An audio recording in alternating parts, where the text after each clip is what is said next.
ഇവിടെ കഴിഞ്ഞ കുറച്ച് നാൾ മാത്രം മുമ്പ് എം വി ഗോവിന്ദനാവട്ടെ, ഇ പി ജയരാജനാവട്ടെ, എ കെ ബാലനാവട്ടെ, ഒരു ദിവസം രാവിലെ ഉച്ചയ്ക്കും വൈകിട്ടെന്ന മട്ടിൽ ലീഗ് പ്രകീർത്തനം നടത്തിക്കൊണ്ടിരിക്കുകയായിരുന്നു. ലീഗ് വലിയ പാർട്ടിയാണ്, നല്ല പാർട്ടിയാണെന്ന് പറയുകയായിരുന്നു, വലിയ കരുത്തുള്ള പാർട്ടിയാണെന്ന് പറയുന്നത്. അപ്പോൾ അങ്ങനെ തങ്കപ്പെട്ട കരുത്തുള്ള പാർട്ടിയാണെങ്കിൽ എന്തിനാണ് വസീഫിന് വോട്ട് അഷ്റഫിയുടെ പാർട്ടി വോട്ട് ചെയ്താൽ പോരെ? ലീഗിനെ വിശ്വസിക്കാൻ കഴിയില്ല എന്ന് ഈ നാടാകെ തിരിച്ചറിയുന്നുണ്ട്.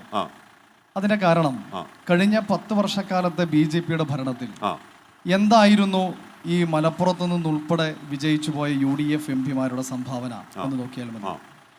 കഴിഞ്ഞ 5 വർഷക്കാലത്തെ അനുഭവം നോക്കിയാൽ, ഈ ഒരു ടേമിൽ അനുഭവം നോക്കിയാൽ, ലീഗിന്റെ MP-മാർ എന്തായിരുന്നു അവരുടെ പെർഫോമൻസ്? BJP-ക്കെതിരായ ശക്തമായ വിയോജിപ്പുകൾ രേഖപ്പെടുത്താൻ കഴിയുന്ന അവസരങ്ങളിൽ, ശക്തമായ ചർച്ചകളും സംവാദങ്ങളും സംഘടിപ്പിക്കേണ്ട അവസരങ്ങളിൽ, അതോടൊപ്പം തന്നെ വോട്ടുകൾ രേഖപ്പെടുത്തേണ്ട അവസരങ്ങളിൽ, ഇവിടങ്ങളിൽ നിന്നെല്ലാം മുസ്ലിം ലീഗിന്റെ MP-മാരും UDF-ന്റെ MP-മാരും ഒളിച്ചോടിപ്പോയി.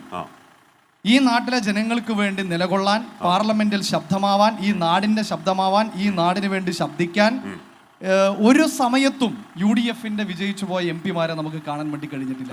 പിന്നെ എങ്ങനെയാണ് ഈ നാട്ടുകാർ ഇനിയും UDF-നെ വിജയിപ്പിക്കും, ഞങ്ങൾ 2 ലക്ഷം വോട്ടിന് വിജയിക്കും എന്നവർ പറയുന്നത് എന്തടിസ്ഥാനത്തിലാണ്? ഒരു കാര്യം കൂടി, ഇതൊക്കെ അറിഞ്ഞിട്ടാണ് എ കെ ബാലനും, ഇതൊക്കെ അറിഞ്ഞിട്ടാണ് ഇ പി ജയരാജനൊക്കെ ലീഗ് വലിയ പാർട്ടിയാണ്. ഇ പി ജയരാജൻ പറഞ്ഞത് അവർ ഒറ്റയ്ക്ക് മത്സരിച്ചാൽ കൂടുതൽ സീറ്റുകൾ വിജയിക്കാൻ കരുത്തുള്ള പാർട്ടി എന്നാണ് ഇ പി ജയരാജന്റെ സർട്ടിഫിക്കറ്റ്. UDF-നെ സംബന്ധിച്ചിടത്തോളം അതിൽ കോൺഗ്രസിനെ മാറ്റി നിർത്തി, കോൺഗ്രസ് കഴിഞ്ഞാൽ പിന്നെ മുസ്ലിം ലീഗ് തന്നെയാണ് ശക്തമായ പാർട്ടി. അതിൽ ആർക്കാ തർക്കമുള്ളത്?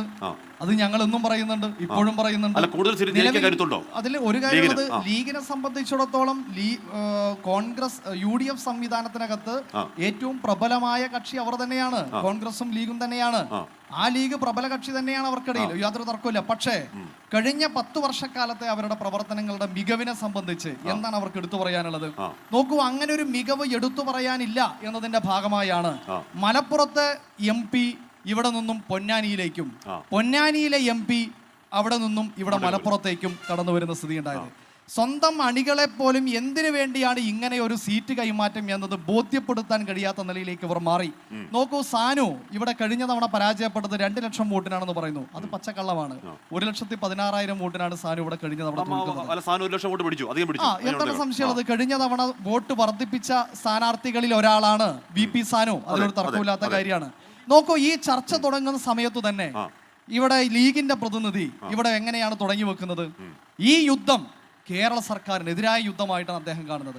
അത് അദ്ദേഹത്തിന്റെ പെശകല്ല, അദ്ദേഹം പ്രതിനിധാനം ചെയ്യുന്ന UDF-ന്റെ, അദ്ദേഹം പ്രതിനിധാനം ചെയ്യുന്ന ലീഗിന്റെ കുഴപ്പമാണ്.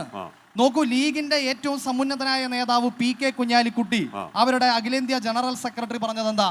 ഇവിടെ തെരഞ്ഞെടുപ്പിന്റെ സമയത്ത് CPIM ആണ് ഞങ്ങളുടെ മുഖ്യ ശത്രു, അല്ലാതെ BJP അല്ല എന്ന് വളരെ കൃത്യമായി പറഞ്ഞു വെച്ച നേതാവാണ് കുഞ്ഞാലിക്കുട്ടി. ഇന്ന് മുഖ്യമന്ത്രി മലപ്പുറത്തുണ്ട്, ഇലക്ട്രൽ ബോർഡിനെതിരെ പറയുകയാണ്. പക്ഷെ അവിടെ വിമർശനം BJP-ക്കെതിരെയല്ല, കോൺഗ്രസിനെതിരെയാണ് മുഖ്യമന്ത്രി വാള വാങ്ങുന്നത്.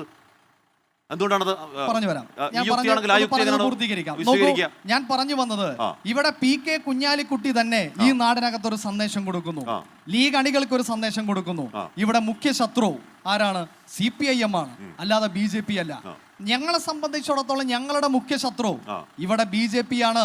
ഈ കേരളത്തിലും ഈ രാജ്യത്താകെയും ഞങ്ങളുടെ മുഖ്യ ശത്രു BJP തന്നെയാണ്. അതുകൊണ്ടാണ് ഇവിടെ BJP-ക്കെതിരായിട്ടുള്ള ശക്തമായ പ്രതിരോധം തീർക്കണമെങ്കിൽ ഇവിടെ ഇടതുപക്ഷ ബ്ലോക്ക് പാർലമെന്റിനകത്ത് ശക്തിപ്പെടണം എന്ന് ഞങ്ങൾ ഈ തെരഞ്ഞെടുപ്പിന്റെ ആദ്യ മുദ്രാവാക്യങ്ങളിൽ ഒന്നായി ഞങ്ങൾ പറഞ്ഞത്. 3 കാര്യങ്ങൾ ഞങ്ങൾ പറഞ്ഞു. ഹാഷ്മി, ഞങ്ങൾ 3 കാര്യങ്ങളാണ് പറഞ്ഞത്. ഈ BJP-യുടെ ഭരണം ഇത് അവസാനിപ്പിക്കണം. 2, ഒരു മതേതര മുന്നണി ഈ നാടിനകത്ത് അധികാരത്തിൽ വരണം. 3, ഈ കേരളത്തിലെ ഇടതുപക്ഷ സർക്കാരിന് കരുത്തു പകരാൻ കഴിയണം. ഈ കേരളത്തിലെ ജനങ്ങൾക്ക് കേരളത്തിന് അർഹതപ്പെട്ട, ഈ നാടിന് അർഹതപ്പെട്ട ആനുകൂല്യങ്ങളും അവകാശങ്ങളും പിടിച്ചു വാങ്ങാൻ കഴിയുന്ന നിലയിൽ കേരളത്തിന് വേണ്ടി നിലകൊള്ളുന്ന MP-മാർ വിജയിച്ചു വരണം. കാരണം കഴിഞ്ഞ 5 വർഷക്കാലത്തെ 10 വർഷക്കാലത്തെ അനുഭവം നിങ്ങൾ നോക്കൂ.